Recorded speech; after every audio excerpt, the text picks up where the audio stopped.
کہا وجود ہستی بذات واجب اللہ تعالیٰ کے لیے ہے، اس کے سوا جتنی موجودات ہیں سب اسی کی ہیں، اس کی ذل ہے، اس کی پرتو ہے۔ حقیقتاً دنیا میں وجود ایک ہی ہے اور باقی جو کچھ ہے وہ نعوذ باللہ اللہ کا سایہ ہے، اللہ کی مختلف شکلیں ہیں، جس کو ڈاکٹر اسرار صاحب بھی یوں بیان کرتے ہوئے کہتے ہیں کہ عقیدہ وحدت الوجود کو تم دماغ کا خلل تو کہہ سکتے ہو، کفر اور شرک نہیں کہہ سکتے۔ یہ سمجھنے کی بات ہے، تمہاری سمجھ میں نہیں آتی تو نہ سمجھو، لیکن اس عقیدے کو کفر اور شرک نہیں کہہ سکتے، اور اس عقیدے کے مطابق کائنات میں جو کچھ ہے، وہ انسان ہو، وہ جانور ہو، وہ درندے ہو، وہ پرندے ہو، وہ ساری کی ساری نعوذ باللہ اللہ ہی کی مختلف شکلیں ہیں۔ تعالی اللہ عما یقول۔ دوسری جگہ پہ اسی دیوان محمدی کتاب کے اندر لکھنے والے خواجہ محمد یار فریدی، وہ اس کے صفحہ نمبر 151 پر اس وحدت الوجود کے عقیدے کو پیش کرتے ہیں، سنیے۔ کہتے ہیں بجاتے تھے جو انی عبدہ کی بنسری ہر دم، رسول اللہ صلی اللہ علیہ وسلم ہر دم کیا کہا کرتے تھے؟ انی عبدہ، میں اللہ کا بندہ ہوں۔ مجھے ایسے نہ بڑھانا جیسے عیسائیوں نے عیسیٰ کو جو اللہ کا بندہ تھا اللہ کا بیٹا قرار دے دیا، میں اللہ کا بندہ ہوں، تم مجھے اللہ کا بندہ کہنا، یہ نبی کا حکم ہے۔ اور یہاں حضرت کہہ رہے ہیں دیوان محمدی میں عبد النبی خواجہ محمد یار فریدی بجاتے تھے جو انی عبدہ کی بنسری ہر دم، خدا کے عرش پہ انی ان اللہ بن کر نکلیں گے، لا حول ولا قوت الا باللہ۔ جب قیامت کے دن دیدار ہوگا مالک کا، عرش سے پردے ہٹیں گے تو وہاں پہ اللہ نہیں ہوگا بلکہ محمد صلی اللہ علیہ وسلم میں یہ آواز لگائیں گے انی ان اللہ، وہی جو مستوی عرش تھا خدا ہو کر اتر پڑا مدینے میں مصطفیٰ ہو کر۔ یہ وحدت الوجود کا عقیدہ تفصیل سے آپ اس کا جانتے ہیں، علماء سے سنتے ہیں کہ یہ کفر کا عقیدہ ہے اور یہ بدترین شرکی عقیدہ ہے۔ ہدایت بخشش حضرت اعلیٰ حضرت کی کتاب، اس کا صفحہ نمبر 112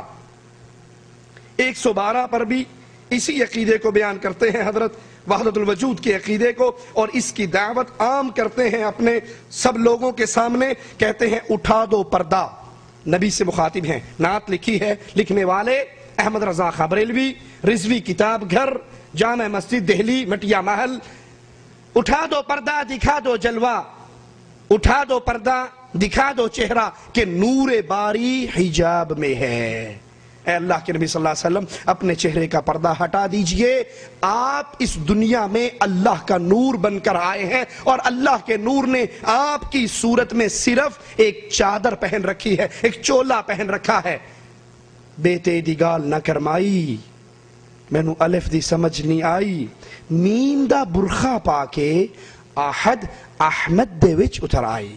مجھے بیٹے نہ پڑھاؤ، میں نے الف نہیں پڑھا، جس کو تم احمد احمد کہتے ہو یہ میم کا برخا اللہ نے خود پہنا اور وہ احد تھا، یہ برخا پہن کے احمد بن کے ہمارے سامنے آ گیا۔ اسی طرح رسائل نعیمیہ کے اندر بھی یہی عقیدہ حضرت بیان فرماتے ہیں۔ یہ ہمارے ہاتھ میں رسائل نعیمیہ ہے، اس کا صفحہ نمبر 6 ہے، 6 صفحہ نمبر پر اسی عقیدے کو پیش کرتے ہوئے کہتے نور حق جلوہ نما تھا مجھے معلوم نہ تھا، نور حق یعنی اللہ کا نور، نور حق جلوہ نما تھا مجھے معلوم نہ تھا، شکل انسان میں چھپا تھا مجھے معلوم نہ تھا کہ اللہ کا نور انسانی شکل کے اندر دنیا کے اندر آیا،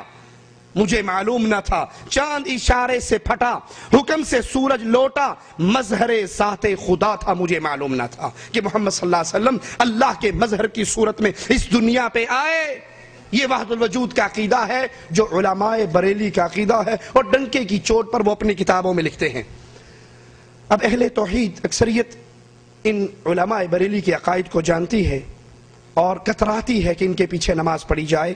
ان سے رشتہ داری کی جائے، ان کو اہل ایمان کا مقام دیا جائے، لیکن جب معاملہ علماء دیوبند کا آتا ہے تو اکثریت ان کے پیچھے نماز پڑھنے کی بھی قائل ہو جاتی ہے، ان سے دوستی کرنے کی بھی قائل ہو جاتی ہے، ان سے رشتہ داریاں کرنے کی بھی قائل ہو جاتی ہے۔ یاد کر لیجئے یہاں مخاطب وہ لوگ ہیں جن کے یہ عقائد ہیں، اور جو علماء دیوبند کے اندر پبلک میں عوام کی بات،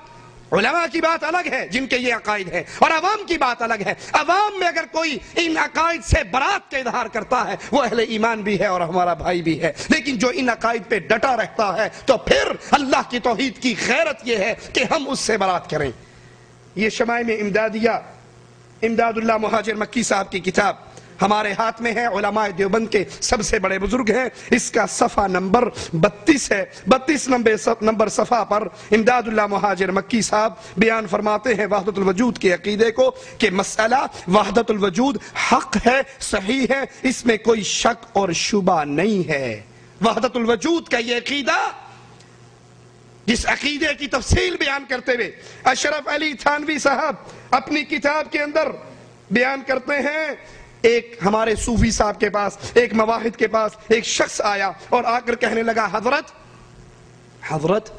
آپ کہتے ہو سب کچھ ہی وہی ہے، تو یہ ایک پلیٹ میں حلوہ لایا ہوں اور یہ ایک پلیٹ میں گندگی لایا ہوں، اگر سب کچھ وہی ہے، یہ امداد المشتاق اشرف علی تھانوی صاحب کی کتاب اور اس کتاب کا صفحہ نمبر 101 ہے، کہتے ہیں اگر سب کچھ وہی ہے تو یہ حلوہ بھی کھا کر دکھائیے اور یہ گندگی بھی کھا کر دکھائیے۔ تو انہوں نے بصورت آدمی ہو کر حلوہ کھایا اور بشکل خنزیر ہو کر گندگی کھا لی اور کہا بندہ بھی وہی ہے اور سور بھی وہی ہے، لا حول ولا قوت الا باللہ۔ یہی عقیدہ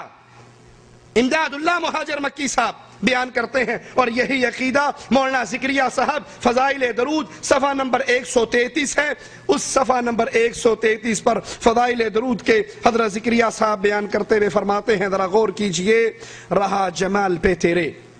احمد رضا خان صاحب نے بھی یہی شعر پڑھا تھا اور یہاں بھی شعر بالکل الفاظ بھی ملتے ہیں، رہا جمال پہ تیرے حجاب بشریت، نہ جانا کون ہے کچھ بھی کسی نے جز ستار، اللہ کے علاوہ تجھے کوئی نہ پہچان سکا، تو بشریت کی چادر پہن کر اس دنیا میں آیا، لیکن حقیقت میں تو کیا تھا، اس کا علم ایک اللہ کے علاوہ اور کسی کو نہیں تھا۔ یہ اشرف علی تھانوی صاحب کی ایک اور کتاب منصور حلاج کی سیرت پہ انہوں نے لکھی، جس کے صفحہ 3 پر منصور حلاج کی تعریف کرتے ہوئے فرماتے ہیں کہ اگر حکیم الامت تھانوی صاحب نے انہی تحقیقات پہ نظر ڈالی تو کہا حسین ابن منصور کی آزمائش امت مسلمہ کے عظیم محسن امام احمد بن حنبل کی آزمائش کے برابر ہے، یہ دونوں ایک پلے کے امام تھے، لا حول ولا قوت الا باللہ۔ احمد ابن حنبل مواحدوں کے امام، جو نبی کی ایک حدیث کے خلاف فتویٰ نہیں دیتے، 3 بادشاہ ان پر ظلم کی چکی چلاتے ہیں، وہ پس جاتے ہیں اس میں، چچا آتا ہے کہتا ہے بھتیجے میں جانتا ہوں تو اپنے عقیدے کو اپنے دل میں چھپا لے اور کہہ دے جو بادشاہ نے کہا ہے۔ امام احمد ابن حنبل، اللہ ان کو کروٹ جنت الفردوس عطا فرمائے، ان کی قبر کو رحمتوں سے بھر دے، وہ مواحدوں کے امام، اہل سنت کے امام، اہل حدیث کے امام۔ کہا چچا اگر ماجرا میری ذات کا ہوتا میں کہہ دیتا جو بادشاہ نے کہا ہے، چچا اس جیل خانے کے باہر